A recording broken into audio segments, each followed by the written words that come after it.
Welcome guys. Today I am going to repair this Bluetooth speaker. Actually, it wasn't a repair. This is a problem that I am going to solve in this video.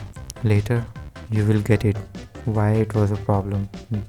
Because as you can see, the charging socket came off from the main board and it torn off the soldering points.